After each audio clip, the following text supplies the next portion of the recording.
खट्टा खाने वाली चुड़ैल। रात को अचानक राधिका मौसी को किचन से कुछ गिरने की आवाज आई। उन्होंने बाहर निकल के देखा तो किचन में उन्हें कोई सफेद साड़ी में दिखा। वो चीख पड़ी, हे भगवान, आलतू जलाल तू आई बला को टाल तू, आलतू जलाल तू आई बला को टाल तू। राधिका मौसी को चीखते सुनकर श्रवण बाहर आता है भागते हुए। अरे माँ, क्या हुआ? क्या देख लिया? दादी माँ आ गई क्या सपने में? अरे बेटा, रसोड़े में देख तो कौन है?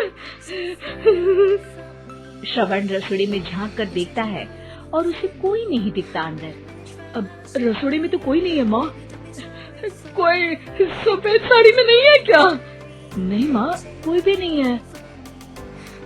चिल्लम चिल्ली की आवाज सुनकर काजल भी वहाँ आ जाती है। अब क्या हो गया माँ जी?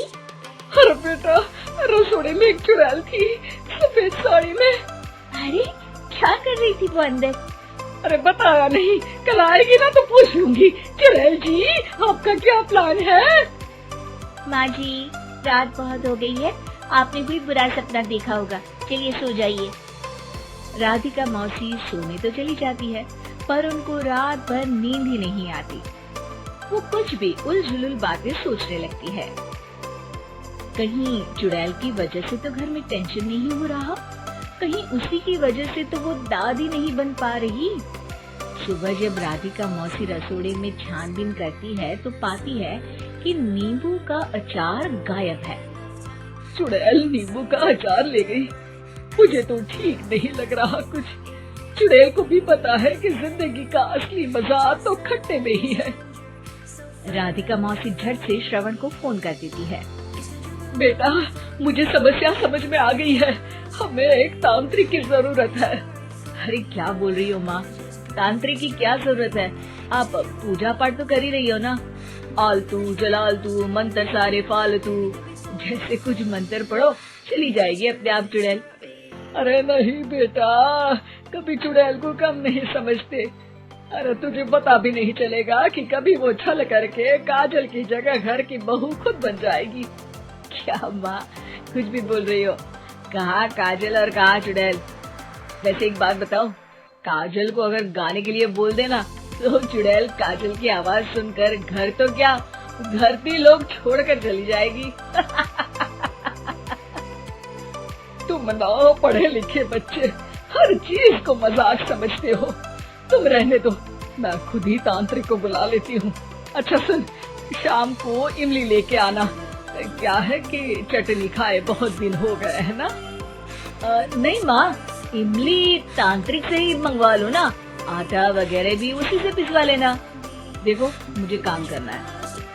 श्रवण रात को कई तरह की सब्जियों के साथ माँ के कहने पे चटनी के लिए इमली भी ले आया था, लेकिन राधिका मौसी के दिमाग में अलग ही फिल्म चल रही थी। उन्हें अब सिर्फ शक ही नहीं यकीन होने लगा था कि शायद चुड़ैल ने श्रवण पर अपना जाल बिछा दिया था, जिस वजह से श्रवण उनकी बात ही नहीं मान रहा था। पर कोई नहीं, आने वाली रात में राधिका मौसी खुद तैयार हो गई चुड़ैल को पकड़ने के लिए। रुद्राक्ष की माला, तुलसी का पत्ता, हनुमान चालीसा सब हाथ के पास ही था, बस चुड़ैल का इंतजार था। और जैसा राधिका मौसी ने सोचा था वैसा ही हुआ। वो चुड़ैल उस रात भी आई, पर वो राधिका मौसी से तेज निकली और राधिका मौसी के उससे पकड़ने के पहले ही वो भाग खड़ी हुई। जरूर बहू पे साया है उस चुड़ैल का, तभी तो श्रवण के कमरे में गई है। और अगली सुबह राधिका मौसी पिछली रात हुए हमले में किन चीजों का नुकसान हुआ उसका हिसाब लगा रही थी। उनके खेमे से एक आम के अचार की शीशी भी गायब हो चुकी थी और वो इमली भी जो कल श्रवण लेकर आया था। राधिका मौसी इस बारे में सोच ही रही थी कि श्रवण जल्दी से रसोड़े में आकर दवाइयों की पोटली ढूंढने लगता है।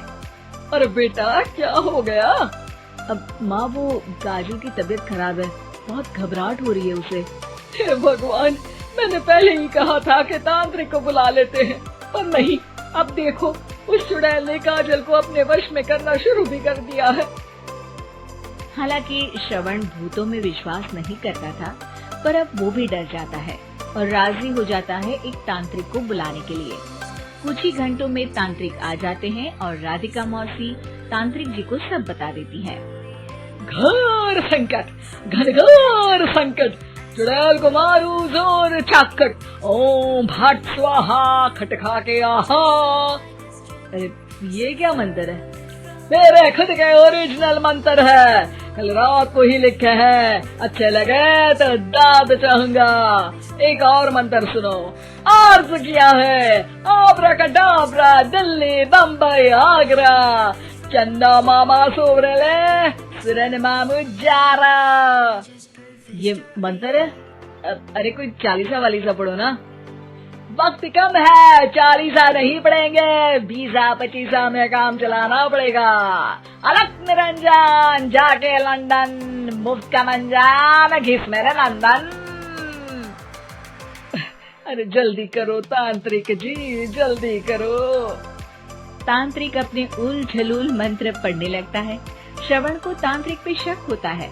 वो अपने एक डॉक्टर दोस्त को कॉल कर देता है ताकि कोई अनहोनी हो तो इमरजेंसी में चीजें मैनेज हो जाए।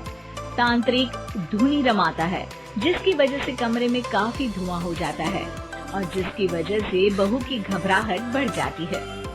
अब भागेगी चुड़ैल। हाँ। बहू खांसते हुए धुएं से बचने के लिए बाहर चली जाती है।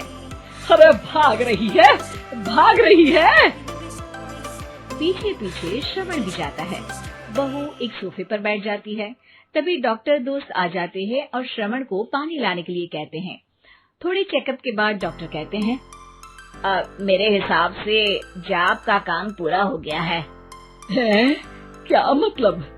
अरे कुछ भी नहीं माँ, कोई चुड़ैल नहीं है, खुशखबरी है, अब दादी बनने वाली है। मगर वो सब अचार के डब्बे। श्रवण दोनों अचार के डब्बे अपनी माँ को दिखाता है, जो कि उनके बिस्तर के नीचे छुपे हुए थे। आपने सही बोला था माँ, वो चुड़ैल काजल ही थी जो खट्टा खा रही थी। हमें कल ही पता चला, पर हमने आपको ये तांत्रिक वाला काम करने दिया ताकि आपको भरोसा हो जाए कि भूत वगैरह कुछ होता ही नहीं। अच्छा अच्छा, ये तो बड़ी खुशी की बात है, पर बेटा मुझे एक झाड़ू तो ला दे। क्यों माँ?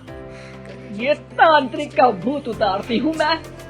अब तांत्रिक राधा मौसी के डर से घर से भाग निकलता है और राधा मौसी उसके पीछे भागती है। अरे संकट ये घनघोर है, तांत्रिक मुआ चोर है।